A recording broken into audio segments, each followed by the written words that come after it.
On ambition nursing classes. So दोस्तों, आज का जो हमारा टॉपिक है कॉन्ट्रासेप्टिव डिवाइस। और कॉन्ट्रासेप्टिव डिवाइस में क्या है, कॉन्ट्रासेप्टिव मेथड में हमने एक परमानेंट मेथड तो एक टेम्परेरी, तो टेम्परेरी मेथड का हमारा थर्ड पार्ट है। फर्स्ट पढ़ा नेचुरल कॉन्ट्रासेप्टिव, सेकंड था बेरियर कॉन्ट्रासेप्टिव मेथड, और आज पढ़ेगा आईयूडीएस, इंट्रा यूट्राइन डिवाइस, आईयूडीएस। तो आज का जो हमारा टॉपिक है यह है कॉन्ट्रासेप्टिव मेथड में आईयूडीएस, तो क्या होता है इंट्रा यूट्राइन इंट्रायूट्राइन डिवाइस।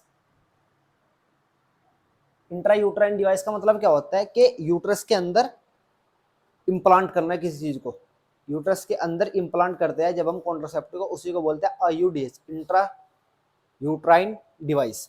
ठीक, तो जो इंट्रायूट्राइन डिवाइस है ये किसके द्वारा दिया गया, जो इंट्रायूट्राइन डिवाइस है जो एक क्या है आईयूडीएस, ये क्या है, it is a temporary method, it is a temporary method, ये एक टेम्परेरी मेथड होता है, ये एक टेम्परेरी मेथड होता है।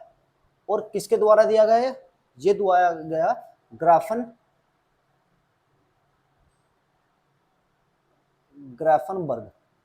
ग्राफनबर्ग के द्वारा इंट्रायूट्राइन डिवाइस दी गई। और ये किस चीज से बने होते हैं, ये बने होते हैं पॉलीइथाइलिन, पॉलीइथाइलिन। जो इंट्रायूट्राइन डिवाइस होता है वो पॉलीइथाइलिन से बने हुए होते हैं। अब जिस तरीके से मान लो ये यूट्रस कैविटी है और यहां से हम इंप्लांट करते हैं आईयूडीएस को। अब यूट्रस के अंदर इंप्लांट कर दिया हमने आईयूडीएस को, इंट्रायूट्राइन डिवाइस मेथड है कॉन्ट्रासेप्टिव मेथड, इसको इंप्लांट कर दिया कहाँ, यूट्रस के अंदर, इसको इंप्लांट कर दिया। अब इंप्लांट करने के बाद हम किस तरीके से पहचान पाएंगे कि भाई यूट्रस के अंदर कॉन्ट्रासेप्टिव इंप्लांट हुआ या नहीं हुआ। अब जो आईयूडीएस होता है वो पॉलीथाइलिन के बनते हैं। अब ये इसको हमने इसी में इंप्लांट करा, अब इंप्लांट करने को, इंप्लांट तो हो चुका, अब देखते हैं कि मतलब इसमें हमने इंप्लांट कर दिया यूट्रस के अंदर। अब हम कैसे पता लगा पाएंगे कि भाई इंप्लांट हुआ या नहीं, तो लोकेशन किस तरीके से पहचान पाएंगे, किस तरीके से लोकेशन को उसकी पहचान पाएंगे, देख पाएंगे कि कॉन्ट्रासेप्टिव इंप्लांट हुआ या नहीं हुआ।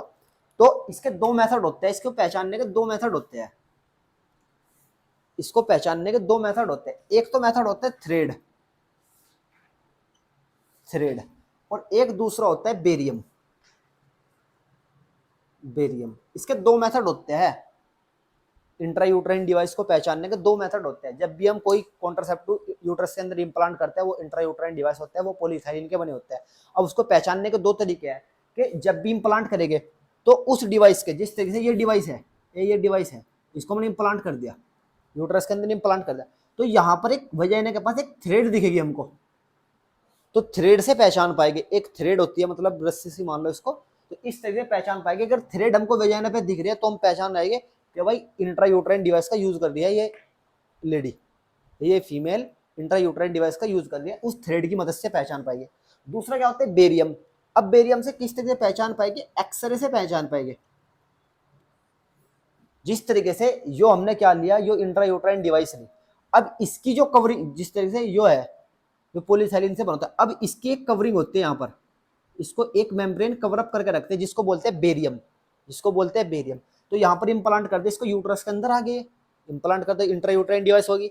अब इसको कैसे पहचान पाएंगे कि भाई इंप्लांट हुआ या नहीं, तो जो कंफर्मेटिव पहचानने का वो एक्सरे है। जब भी हम एक्सरे करके देखेंगे तो बेरियम की रिंग दिखेगी, हमको बेरियम की रिंग दिखेगी यूट्रस के अंदर, तो इस तरीके से पहचान पाएंगे कि भाई इसके पास ये फीमेल, ये लेडी इंट्रायूट्राइन डिवाइस का यूज कर दिया है, एक आईयूडीएस कॉन्ट्रासेप्टिव का यूज करती है।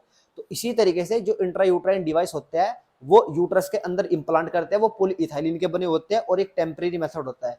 ठीक, इसको पहचानने के दो तरीके हैं, एक तो थ्रेड के द्वारा, वजाइना पे हम थ्रेड देख लेंगे, ठीक, वजाइनल कैनाल के बाद। एक दूसरा तरीका एक्सरे करके, कंफर्मेटिव किस तरीके से पहचान पाएंगे, वो एक्सरे से पहचान पाएंगे। एक्सरे में जो पॉलीथाइलिन होता है उसकी कवरिंग करते हैं बेरियम, तो बेरियम हमको दिखेगा एक्सरे में, उसी तरीके से हम पहचान पाएंगे कि ये फीमेल, ये लड़की क्या इंट्रायूट्राइन डिवाइस का यूज कर रही है।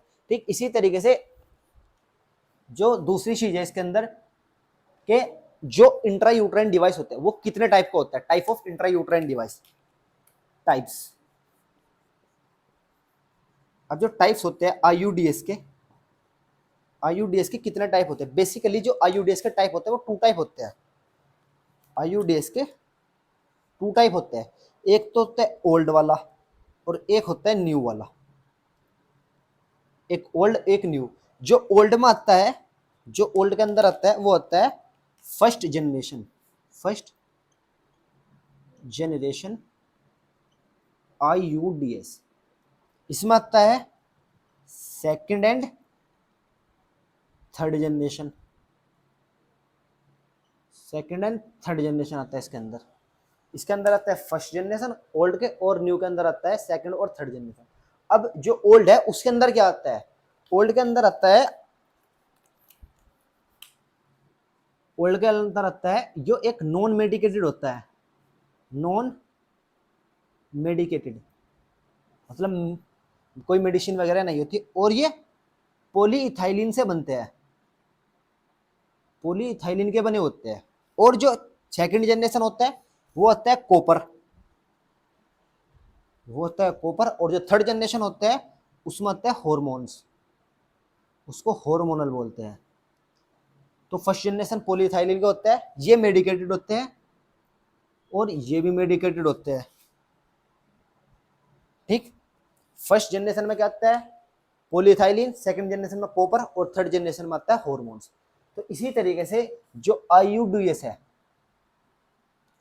इंट्रा यूट्राइन कॉन्ट्रासेप्टिव डिवाइस है, अब इसके अंदर जिस तरीके से हमने बताया कि फर्स्ट जनरेशन में नॉन मेडिकेटेड होता है, पॉलीइथाइलिन होता है, तो इसका मैकेनिज्म ऑफ एक्शन क्या है।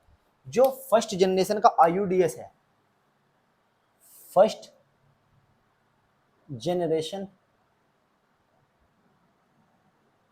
IUDS, जो फर्स्ट जनरेशन का IUDS है, इसका मैकेनिज्म ऑफ एक्शन क्या है, मतलब किस तरीके से वर्क करता है फर्स्ट जनरेशन का IUDS। ये क्या करता है, जो पॉलीइथाइलिन है ये एक बाहर से, एक फॉरेन बॉडी है, जिस कोई भी बाहर का सबस्टांस हमारी बॉडी के अंदर जाएगा वो फॉरेन बॉडी कहलाएगा।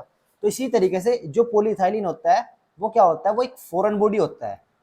जब ये फॉरेन बॉडी होता है तो हमारी बॉडी के अंदर एंटर करेगा, यूट्रस के अंदर एंटर करेगा, तो यूट्रस में इन्फ्लामेशन कॉज करेगा, तो यूट्रस के अंदर इन्फ्लामेशन देखने को मिलेगा। अगर यूट्रस के अंदर इन्फ्लामेशन देखने को मिलेगा तो बेसिकली स्वेलिंग होगी, तो स्वेलिंग होगी, तो स्वेलिंग होगी। अगर स्वेलिंग हो गई यूट्रस के अंदर वो अनफेवरेबल इम्प्लांटेशन होता है। तो इसी तरीके से अगर स्वेलिंग होगी यूट्रस के अंदर तो वहां पर इम्प्लांट नहीं हो पाएगा, वहां पर फर्टिलाइजेशन जो कंसेप्शन प्रोडक्ट है वो इम्प्लांट नहीं हो पाएगा। इसी तरीके को, इसी मैकेनिज्म को बोलते हैं first generation mechanism. First generation mechanism का मतलब क्या है, ये एक फॉरेन बॉडी हमारी बॉडी के अंदर एंटर की, पॉलीथाइलिन ने एंटर किया यूट्रस के अंदर, तो यूट्रस के अंदर इन्फ्लामेशन कॉज करती, इन्फ्लामेशन होगी तो स्वेलिंग होगी, स्वेलिंग होगी तो वो अनफेवरेबल कंडीशन होती है इम्प्लांट के लिए, स्वेलिंग में कभी भी इम्प्लांटेशन नहीं होगा। तो इसी तरीके का मैकेनिज्म को फर्स्ट जनरेशन मैकेनिज्म का ये है। इसी तरीके से दूसरा जनरेशन में क्या होता है, सेकंड में एक होता है सेकंड जनरेशन, जिस सेकंड जनरेशन होता है उसका मैकेनिज्म ऑफ एक्शन क्या होता है, ये तो हमने फर्स्ट जनरेशन में बताई पॉलीथाइलिन की। अब सेकंड जनरेशन, सेकंड जनरेशन में क्या होता है, जो कॉपर होता है उसका यूज करते हैं, बस आजकल हम गोल्ड और सिल्वर का भी यूज करते हैं, gold and silver, gold and silver का भी यूज करें, कॉपर को हटा के। तो जो कॉपर होता है वो क्या करता है, वो एंटी इनफर्टिलिटी करता है, एंटी इनफर्टिलिटी। जो कॉपर होता है अगर कॉपर इंप्लांट करेगा यूट्रस के अंदर वो एंटी इनफर्टिलिटी कोज करता है। किस तरह से करता है, वो स्पर्मिसाइडल फंक्शन रखता है कॉपर, स्पर्मिसाइडल। स्पर्मिसाइडल का मतलब क्या होता है, स्पर्म को किल करना, स्पर्मिसाइडल फंक्शन होता है कॉपर का। इसी तरीके से जब कॉपर हम इंप्लांट करेगा यूट्रस के अंदर तो जिस तरीके से स्पर्म है वो एंटर करेगा यूट्रस के अंदर तो कॉपर उसको किल कर देगा, तो किल कर देगा तो वो क्या नाम फर्टिलाइजेशन नहीं हो पाएगा क्योंकि फ्लोबियन ट्यूब तक स्पर्म नहीं जा पाएगा। इसी तरीके के जो कॉपर का मैकेनिज्म ऑफ एक्शन है सेकंड जनरेशन में वो एंटी इनफर्टिलिटी कॉज करता है। किस तरीके से, स्पर्मिसाइडल फंक्शन रहता है कॉपर, इसी तरीके से वो एंटी इनफर्टिलिटी कॉज करता है। इसी तरीके से जो थर्ड आता है, थर्ड जनरेशन जो होता है थर्ड जनरेशन, थर्ड जनरेशन में क्या आता है, इसके अंदर आता है हॉर्मोन्स वगैरह, इसमें आता है हॉर्मोनल, जो होता है हॉर्मोनल।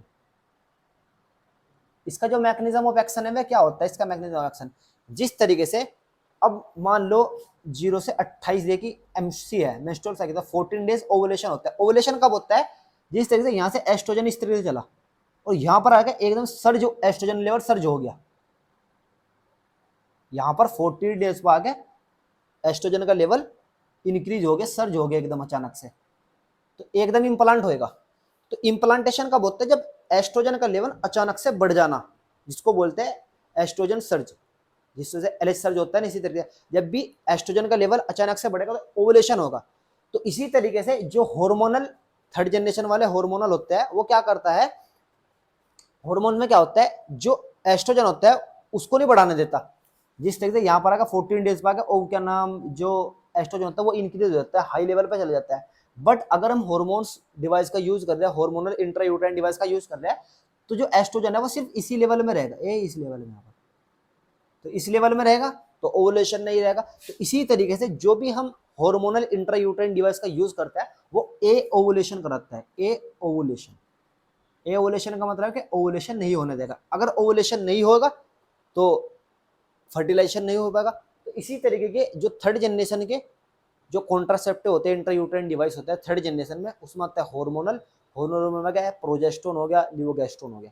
तो ये क्या करता है, ए ओवुलेशन कराने में हेल्प करते हैं, ओवुलेशन नहीं कराने देते। तो यही होता है इसका थर्ड जनरेशन का मैकेनिज्म ऑफ एक्शन। इसके बाद क्या होता है कि फर्स्ट जनरेशन में कौन कौन से देखने को मिलते हैं, फर्स्ट जनरेशन, फर्स्ट जनरेशन वाले इंट्रायूटेराइन डिवाइस को किस तरीके से पहचान कर पाओगे आप, ये फर्स्ट जनरेशन का इंट्रायूटेराइन डिवाइस है। तो फर्स्ट जनरेशन में टू होते हैं, एक होता है ग्राफन, एक होता है ग्राफनबर्ग, और एक होता है लिपिस लूप, लिपिस लूप। ये दो फर्स्ट जनरेशन आईयूडीएस कॉन्ट्रासेप्टिव मेथड होते हैं। अब फर्स्ट जनरेशन है, अब हम किस तरीके से पहचान लेंगे कि भाई ये फर्स्ट जनरेशन क्या है, सेकंड क्या है, थर्ड क्या है। तो इसी तरीके से इनको पहचानने का तरीका क्या है, जो ग्राफनबर्ग है, यूट्रस के अंदर इस तरीके से रिंग देखने को मिलेगी, इस तरीके से देखने को मिलेगी, इसीलिए इसका नाम होता है ग्राफनबर्ग रिंग, ग्राफनबर्ग रिंग, इस नाम से जानते हैं फर्स्ट जनरेशन के कॉन्ट्रासेप्टिव को, ग्राफनबर्ग रिंग। ये इस तरीके की रिंग देखने को मिलती है यूट्रस के अंदर, अल्ट्रासाउंड एक्सरे वगैरह में करेगा तो इस तरीके की रिंग देखने को मिलेगी। ठीक, इस तरीके से पहचान पाएगा ये फर्स्ट जनरेशन का कॉन्ट्रासेप्टिव मेथड यूडीएस है, और कौन सा है, ग्राफनबर्ग रिंग। इसी तरीके से लिपिस लूप को क्या पहचानने का तरीका है, जो लिपिस लूप होता है उसका पहचानने का, ये डबल एस शेप्ड होती है, डबल एस शेप, ये डबल एस शेप होता है। डबल एस शेप का मतलब है एक तो एस बन गया ये, इसी तरीके से फिर एक एस और बना देगा नीचे, तो डबल एस शेप होगी। तो इस तरीके से जो पहचान करेंगे वो करेंगे हम लिपिस लूप की। ये सेकंड जनरेशन में आता है दो, फर्स्ट जनरेशन में दो होते हैं, एक होता है ग्राफनबर्ग रिंग, वो ऐसी रिंग होती है, और दूसरा होता है लिपिस लूप, वो डबल एस शेप देखने को मिलती है। ठीक, इसी तरीके से जो थर्ड है इसमें दो ही होते हैं फर्स्ट जनरेशन में। अब बात करते हैं सेकंड जनरेशन, अब बात करते हैं सेकंड जनरेशन आईयूडीएस, आईयूडीएस। सेकंड जनरेशन के आईयूडीएस कौन होते हैं, एक तो होता है सेकंड जनरेशन में जिसको बोलते हैं कॉपर टी, कॉपर 7, जिसको बोलते हैं कॉपर 7। अब कॉपर 7 है, ये सेकंड जनरेशन का आईयूडीएस होता है। इसे पहचानने का तरीका क्या है, इसकी जो शेप होती है वो 7th नंबर की तरफ होते हैं, इसकी शेप होती है, जिस तरीके से 7 नंबर बनता है इसी तरीके से कॉपर 7 की शेप होती है। ठीक, दूसरा कौन सा होता है इसके अंदर, एक तो होगा कॉपर 7, एक होता है कॉपर टी 200, कॉपर टी 200 या 200। ठीक, इसकी शेप क्या होती है, जिस तरीके से ये पहले तो होता है कॉपर टी, तो टी शेप का तो वही होगा। ठीक, अब 200 का मतलब क्या है, कॉपर टी 200, 200 का मतलब क्या है, जो कॉपर है ना, कॉपर, कॉपर यहां पर इसको कॉपर लगेगा, इस तरीके से कॉपर देखने को मिलेगा। अगर इस तरीके की शेप दिख रही है उसको कॉपर टी 200 कहेंगे उसको, उसको सेकंड जनरेशन का कॉपर टी 200 के नाम से जानेंगे। इस तरीके की शेप देखने को, जिस तरीके से ये है, ये टी शेप है, तो सिर्फ पेरिफेरल में तो नहीं देखने को मिलेगी, बट यहाँ पर देखने को मिलेगा, जिस तरीके से यहाँ पर कॉपर लगा हुआ मिलेगा उसको। तो इसको पहचान करने का तरीका है कि ये कॉपर 200 है, कॉपर टी 200 है। इसी तरीके से एक इसी में थर्ड होता है जिसको बोलते हैं कॉपर टी 220। अब इसको किस तरीके से पहचान पाएंगे, इसको पहचानने का तरीका, इसकी जो शेप होती है वो ये होती है, सेम यूं, ये इसकी शेप होती है, बट इसमें कुछ कॉपर यहां पर भी लगा होता है, कुछ कॉपर यहाँ पर भी लगा होता है। तो उसको पहचानने का तरीका है सिर्फ इसके कॉपर, इसका मतलब क्या है इनका, इनका मतलब है नंबर ऑफ कॉपर्स, कितना परसेंट कॉपर यहाँ पर लगा हुआ है, कितना परसेंट कॉपर इसके ऊपर है। अब ये स्क्वायर पर इसका इंच के हिसाब से देखते हैं। जिस तरह इसमें कॉपर 200 में, कॉपर टी 200 में सिर्फ यहाँ पर देखने को मिला। अब कॉपर टी 220 में यहाँ पर और यहाँ पर देखने को, तो इसमें ज्यादा कॉपर लगा हुआ है इसलिए कॉपर टी 220 बोला इसको। इसी तरीके से एक होता है फोर्थ जिसको बोलते हैं कॉपर टी 380। ये सबसे इफेक्टिव होता है, मतलब कि सबसे ज्यादा जो यूज करते हैं वर्ल्ड वाइड वो कॉपर टी 320 को यूज किया जाता है। ये अप्रूवल कॉपर टी 320 का ही है। इसकी जो शेप होती है वो किस तरीके से सेम यही होते हैं बिल्कुल, बट इसमें एक मेजर डिफरेंस है। इसका एक मेजर डिफरेंस क्या है,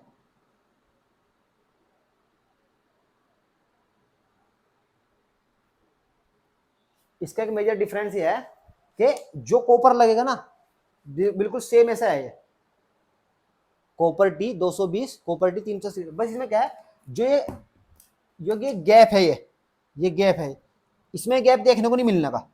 यहाँ पर भी कॉपर लगा होगा तो इसको पहचान करने के तरीके सिर्फ यह है, तो इसको इस तरीके से पहचान कर पाएंगे। तो ये होता है कॉपर टी 380।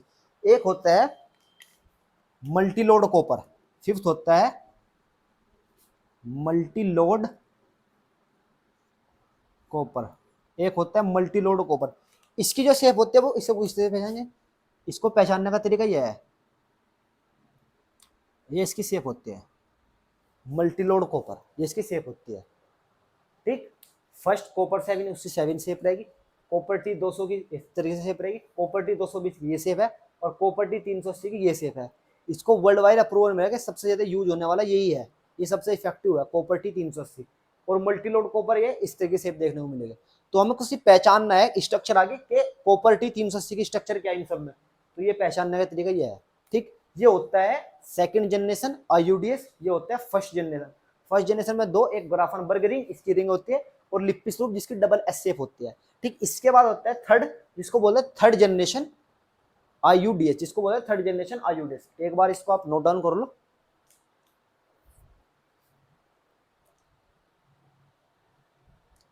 Third generation आईयूडीएस। अब बात करेंगे हम किस चीज के, थर्ड जनरेशन आईयूडीएस। अब हमने बताया कि थर्ड जनरेशन आईयूडीएस में क्या होता है, उसमें तो हॉर्मोन्स होते हैं, हार्मोनल होते हैं वे, उसमें होता है third generation, third generation आईयूडीएस, third generation आईयूडीएस। इसमें क्या होता है, इसमें हार्मोन होते हैं, इसमें होते हैं हॉर्मोन्स। अब हॉर्मोन्स कौन से होते हैं, हार्मोन दो तरीके के होते हैं, एक होता है प्रोजेस्टेरोन, एक होता है लीवोनोगेस्ट्रोन, एक होता है प्रोजेस्टेरोन, एक होता है लीवोनोगेस्ट्रोन, दो तरीके का हार्मोन होता है। अब इसकी शेप क्या है, एक बार 2009-22 में दो,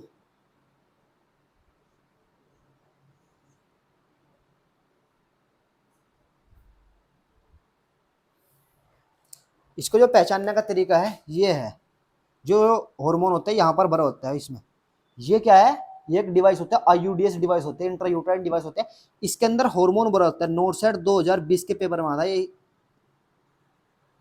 ये पूरा, इसके अंदर क्या भरा हुआ है, ये तो लिवोगेस्ट्रोन या प्रोजेस्टेरोन भरा हुआ है। ठीक, इस तरीके से भरा होता है और इसको आयु का नाम यूट्रस के अंदर इम्प्लांट कर देते हैं। तो ये वाली जो डिवाइस होती है उसको बोलते हैं हार्मोनल डिवाइस, हार्मोनल आईयूडीएस। ठीक, इसके अंदर हार्मोनल आईयूडीएस होते हैं जो अब इसके अंदर भर देंगे हम। अब इसके अंदर जब भरेगा तो यूट्रस के अंदर ये प्रोजेस्टेरोन को रिलीज करेगा। तो जो प्रोजेस्टेरोन को जो रिलीज करता है वो कितना करता है, 62 mg रिलीज करता है। इसके अंदर प्रोजेस्टेरोन भरा और ये यूट्रस के अंदर रिलीज करेगा 62 प्रोजेस्टेरोन। इसी तरीके से अगर लिवोगेस्ट्रोन भरते हैं तो लिवोगेस्ट्रोन होता है, अगर उसके अंदर उसको इम्प्लांट करते हैं, इसमें भर के इम्प्लांट करते हैं तो 20 mg रिलीज करता है। तो सिर्फ ये पूछा जाएगा कि थर्ड जनरेशन आईयूडीएस की स्ट्रक्चर कैसी होती है, तो ये थर्ड जनरेशन आईयूडीएस की स्ट्रक्चर होती है। ठीक, इसको पहचानने का तरीका। इसके बाद क्या होता है, ये हमारा कंप्लीट हुआ first generation, second generation, third generation, तीनों जनरेशन का हमने आपको बता दिया मैकेनिज्म किस किस तरह से काम करता है। अब इसके बाद हम क्या करेंगे कि इफेक्टिविटी को देखना कि सबसे ज्यादा जो इफेक्टिविटी है कौन से आईयूडीएस की है। ड्यूरेशन ऑफ कॉन्ट्रासेप्टिव या ड्यूरेशन ऑफ आयु,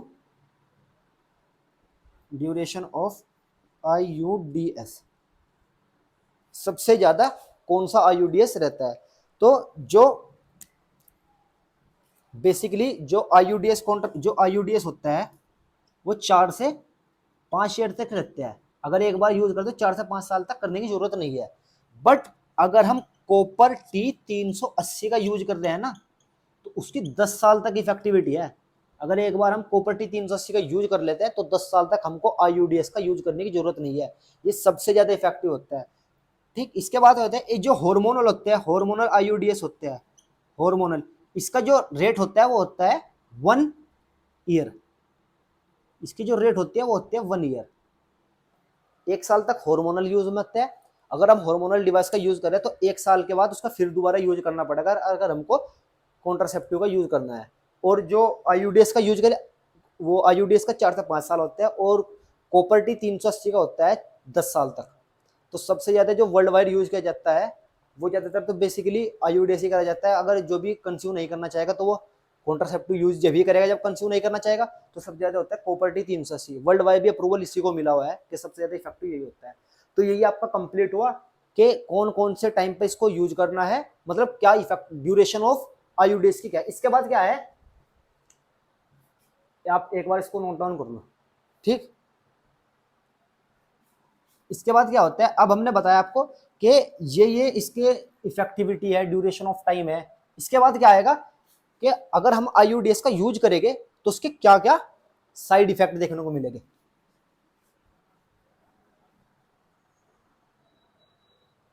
तो उसके क्या क्या साइड इफेक्ट देखने को मिलेगा, तो बात करेंगे फिर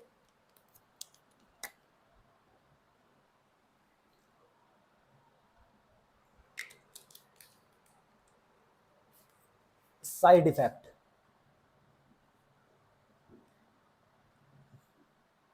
साइड इफेक्ट ऑफ आईयूडीएस। अगर हम आईयूडीएस का यूज करते हैं, इंट्रायूटेराइन डिवाइस का यूज करते हैं, तो उसका क्या क्या साइड इफेक्ट देखने को मिलता है। तो उसका एक ट्रिक है जिसको नाम से जानते हैं बीपी अप। इसका मतलब क्या होता है बीपीएफ का? बी, इसका बी का मतलब क्या होता है? Irregular bleeding. इरेगुलर ब्लीडिंग, ठीक। पी का मतलब होता है पेन। यू का मतलब होता है यूट्राइन परफ्यूजन, यूट्राइन परफ्यूजन। और पी का मतलब क्या होता है? पी का मतलब होता है एक्टोपिक प्रेगनेंसी, एक्टोपिक प्रेगनेंसी। तो जो सबसे मोस्ट कॉमन कॉम्प्लिकेशन क्या होता है आईयूडीएस का? जो फर्स्ट मोस्ट कॉमन कॉम्प्लिकेशन होता है, फर्स्ट होता है ये वाला, फर्स्ट होता है हाँ ये वाला होता है मोस्ट कॉमन कॉम्प्लिकेशन। ये फर्स्ट कॉम्प्लिकेशन होता है। बट सेकंड मोस्ट कॉमन कौन सा होता है? सेकंड मोस्ट कॉमन जो कॉम्प्लिकेशन होता है, साइड इफेक्ट होता है, वो होता है पेन। फर्स्ट होता है इरेगुलर ब्लीडिंग और सेकंड होता है पेन। ठीक, इसी तरीके से जो आईयूडीएस है वो कौन कौन से ऐसे लेडी है जिनके अंदर कॉन्ट्रा इंडिकेटेड है। तो कॉन्ट्रा इंडिकेशन ऑफ आईयूडीएस, आईयूडीएस का कौन कौन सी महिलाओं में यूज नहीं करते। एक तो यूज नहीं करते हम 4P से डिनोट करते हैं इसको। एक तो है जो प्रेग्नेंट है, जो प्रेग्नेंट लेडी है उसमें आईयूडीएस का यूज नहीं करेंगे। एक होता है एक्टोपिक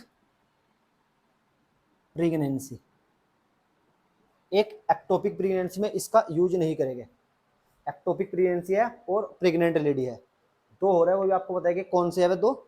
इसके बाद क्या है कि अगर हम जो इंट्रायूट्राइन डिवाइस का यूज कर रहे हैं तो उसका साइड इफेक्ट क्या है? पेन देखने को मिलता है। तो पेन को रिलीज करने के लिए हम क्या देते हैं? पेन किलर देते हैं। हम क्या देते हैं? पेन किलर देते हैं। अगर पेन हो रहा है, इंट्रायूट्राइन डिवाइस इंप्लांट कर दी, उसके बाद पेन देखने को मिला, तो पेन का जो ट्रीट करेगा उसको, तो पेन किलर के रूप में उसको ट्रीट करेंगे। बट उसको ट्रीट करने के बाद क्या, अगर वो सबसाइड हो गया उसका पेन, अगर उसका पेन सबसाइड हो गया तो ठीक है। अगर पेन सबसाइड नहीं होता है, अगर पेन सबसाइड नहीं होता है तो उसमें हम क्या देखने को मिलता है, अगर पेन सबसाइड नहीं होता है, अगर पेन सबसाइड नहीं होता है तो क्या करते हैं, उसको रिमूव करते हैं, उसको हम रिमूव करते हैं, किसको, आईयूडीएस को, जो इंट्रायूट्राइन डिवाइस है उसको हम क्या करते हैं, रिमूव कर देंगे। और रिमूव कौन करेगा, उसको जो रिमूव करेगा ना वो करेगा एक डॉक्टर। और रिमूव कहां पर करेगा, पीएचसी पे करेगा। और रिमूव क्यों करेगा, एक क्वेश्चन ये आया था कि most common cause of removal आईयूडीएस, आईयूडीएस remove क्यों करते हैं, सबसे ज्यादा मोस्ट कॉमन कॉज क्या है आईयूडीएस रिमूव करने का, वो होता है पेन, पेन के कारण रिमूव करना पड़ता है। इसीलिए जो आईयूडीएस होता है उसको रिमूव करते हैं, डॉक्टर करते हैं और पीएचसी पे करते हैं। और को क्यों करते हैं, मतलब मोस्ट कॉमन कोज क्या है रिमूव कराने का, वो होता है पेन के कारण उसको रिमूव करते हैं। ठीक, इसके बाद क्या होता है, एक है, अब जिस तरीके से किसी ने इंट्रायूट्राइन डिवाइस का यूज किया तो उसका फॉलोअप क्या है, मतलब कि अगर हमने कोई लड़की है, लेडी है, उसका फॉलोअप क्या रहेगा इंट्रायूट्राइन डिवाइस लेने का फॉलोअप, कि अगर एक बार इंट्रायूट्राइन डिवाइस कर ली तो उसको फिर कब जाना है हॉस्पिटल या डॉक्टर के पास, जो उसको का नाम इम्प्लांट करता है वो कौन करता है, प्रैक्टिस नर्स या डॉक्टर वगैरह उसको क्या इम्प्लांट करते हैं आईयूडीएस को। तो उसका फॉलोअप क्या है कि जैसे आज करे, आज किसी का इम्प्लांट हुआ यूट्राइन आईयूडीएस, तो उसको कब जाना है फिर डॉक्टर के पास, उसको जाना है 5th day of next MC, next MC के 5वें दिन जाना है। जिस तरीके से आज मेंस्ट्रुअल साइकिल का फर्स्ट डे है, आज इम्प्लांट करा लिया उसको, उसके बाद 1 महीने बाद जब 5वां दिन आएगा नेक्स्ट एमसी का, उस दौरान उसको फॉलोअप के लिए जाना है डॉक्टर के पास। और अगर उसमें कोई भी वो देखेगा कोई दिक्कत तो नहीं हो रही है, कोई एक्सपल्सन तो नहीं हो रहा, एक्सपल्सन आईयूडीएस तो नहीं है, एक्सपल्सन आईयूडीएस का मतलब है कि खुद ही आईयूडीएस रिमूव होना, एक्सपल आउट होना। और रिमूव का मतलब है कि डॉक्टर नर्स या कोई फीमेल उसको रिमूव करती है, उसको बोलते हैं रिमूवल आईयूडीएस। और एक्सपेंशन का मतलब क्या है कि खुद ऑटोमेटिक वो क्या हो रही है, रिमूव हो रही है। तो उसको फॉलोअप के लिए 5 दिन के लिए जाना पड़ता है, मतलब नेक्स्ट एमजी के 5 दिन बाद उसको जाना पड़ता है। अब एक इसका यही टॉपिक आपको कंप्लीट हुआ जिसका नाम है इंट्रायूट्राइन कॉन्ट्रासेप्टिव डिवाइस आईयूडीएस। इसमें क्या बताया हमने, 3 जनरेशन के बताए, first generation, second generation, third generation. अब एक चीज हो रहा है इसमें कि किस टाइम ऑफ आईयूडीएस, किस टाइम आईयूडीएस यूज कर, मतलब जो आईयूडीएस है वो इम्प्लांट कब करेगा यूट्रस के अंदर, आईयूडीएस जो डिवाइस है वो कब इंसर्ट करेंगे, तो वो उसको बोलेंगे इंसर्सेशन टाइम।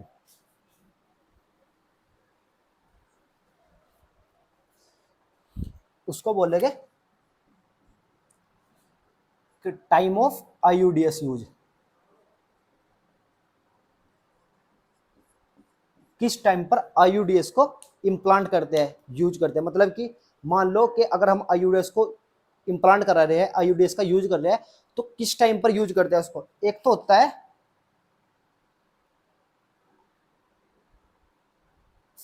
12 से 24 आवर्स